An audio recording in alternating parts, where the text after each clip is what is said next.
com a musicalidade do samba e também com a forma de se organizar para que o pagode, como a gente conhece hoje, é possível de existir. E o Cacique de Ramos é muito importante para consolidar essas bases do que veio a ser o pagode depois, né? Esse formato diferente de fazer samba. E para passar aqui, acho que é importante a gente falar também sobre a questão da origem das escolas e dos grupos. Quando a gente pensa nas agremiações e toda aquela história que a gente falou antes das escolas de samba, quando a gente pensa de forma reta, parece que daí foi só para frente e não teve outras formas de organização. Mas não, continuaram surgindo grupos, continuaram surgindo blocos de rua, continuaram surgindo grupos mais informais. Uma vez que consolidou as escolas com agremiações, com hierarquias, com organização complexa, isso não significa que parou de ter os cordões, que parou de ter os blocos independentes, pelo contrário, isso começa a se dispersar cada vez mais, aumentar cada vez mais. E a juventude começa a fazer isso também muito intensamente, e isso acaba se tornando uma tradição. Não é que acaba se tornando, já era uma tradição, só que essa tradição vai tomando esse formato. E esse formato aqui, ele vai acabar se formalizando nesse contexto, dessa de tradição carnavalesca, Aí o Cacique de Ramos tem origem também na fantasia de indígena. A gente vê aqui na foto a representação de algumas pessoas que obviamente vocês já reconheceram, mas isso já está datado um pouco antes aqui. Apesar de que a gente pode falar que no início da década de 70 vai ter a sede permanente do Cacique de Ramos, vai ter as rodas de sambas na quadra mais fixas, mas antes disso já estava rolando esse grupo mais de forma espontânea. Na década de 70 vai começar a se tornar algo mais formalizado, a galera vai começar a se ter uma sede, um local para acontecer, e a coisa começa a ganhar uma proporção muito grande. Deixa eu passar aqui na próxima. Bom, aqui a gente pode falar então que teve um encontro de vários grupos carnavalescos, muitos jovens, e o pessoal coloca essa data aí, de 20 de janeiro de 1961, para dizer que foi aí que tudo começou, que a partir disso teve o desfile, e aí a coisa começou a desenrolar, e aí teve a agremiação, e lá na década de 70 já tinha sede, mas tudo começa aí. E aí a gente vai perceber uma coisa interessante, que é um formato específico. Não é que a roda fosse uma novidade. Música feita em roda para a população negra sempre teve. A capoeira é feita em roda, o samba da Bahia é feito em roda, o jongo é feito em roda. Tem várias manifestações afro-brasileiras que são feitas em roda, de várias formas diferentes. Só que aqui... Nem somente de cultura também, Eu parto do princípio que manifestações negras, elas acontecem em formato de roda, porque roda é cíclico, E aí a roda também tem essa perspectiva de não tem começo, meio e fim, porque aí, para muitas questões da origem afro, não existe, de certa forma, hierarquias, Quando a gente está em roda, não existe, por exemplo, esse espaço que a gente está constituído agora, sabe? Tipo, o público plateia. Porque, enfim, eu parto do princípio que a gente está aqui na frente, porque é um formato que vocês estão acostumados, mas... seria muito legal a gente estar em roda, porque a gente está nesse momento de partilha, Então, não é que nós somos aqui redentores do conhecimento, estamos passando tudo que a gente sabe, mas porque a gente não sabe tudo sobre tudo, Então, a gente está nesses lugares.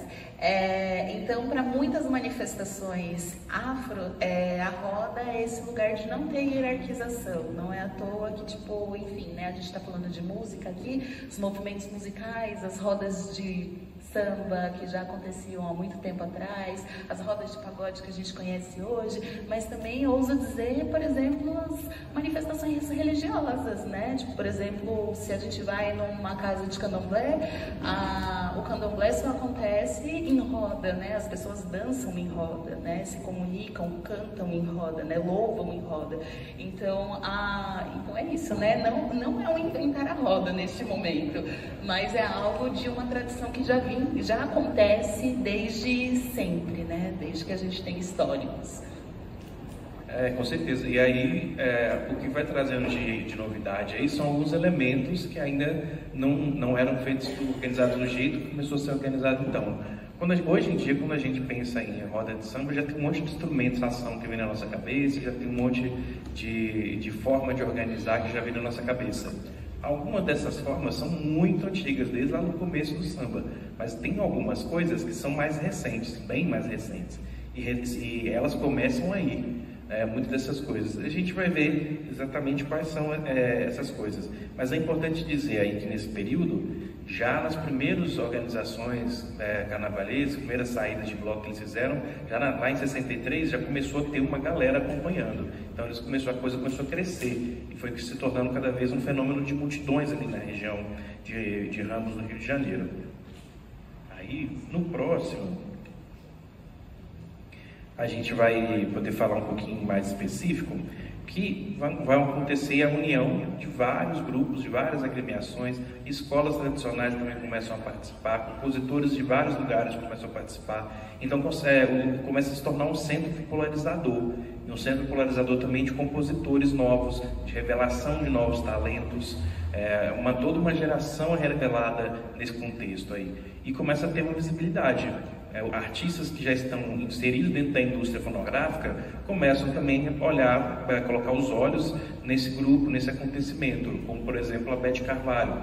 E quando eu falei da questão de instrumentação, a gente tem algumas coisas, por exemplo, o tantã, repique de mão, o próprio cavaco banjo também, são algumas das inovações que são inseridas em instrumentação nesse período e que hoje é muito difícil a gente imaginar uma roda sem essa instrumentação.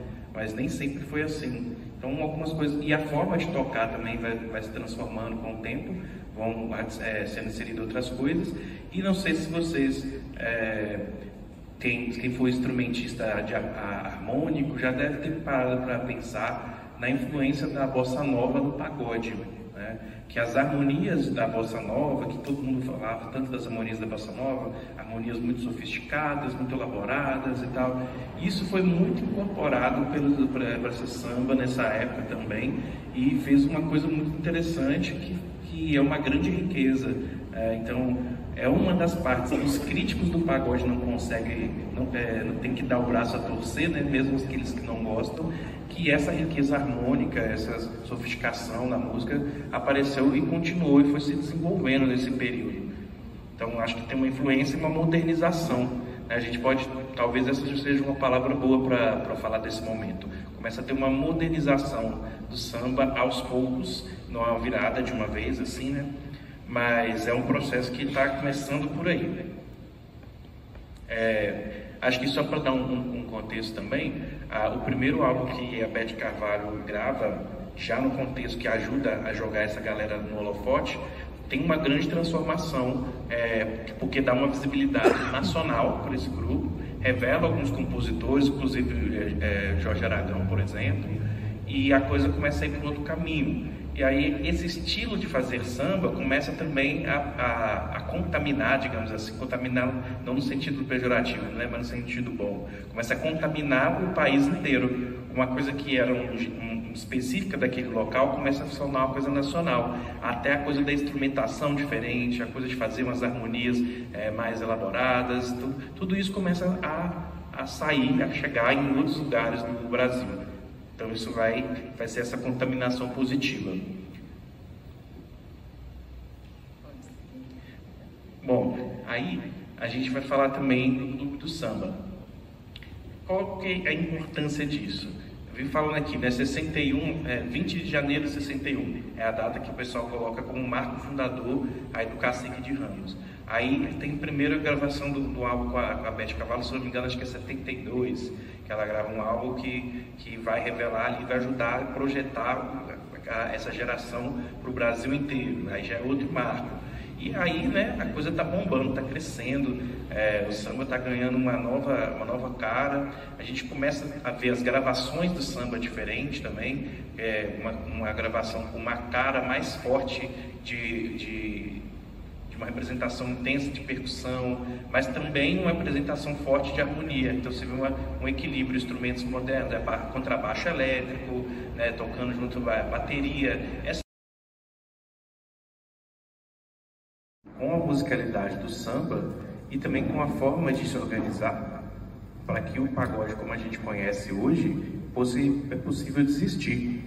E o Cacique de Ramos é muito importante para consolidar essas bases do que veio a ser o pagode depois, né?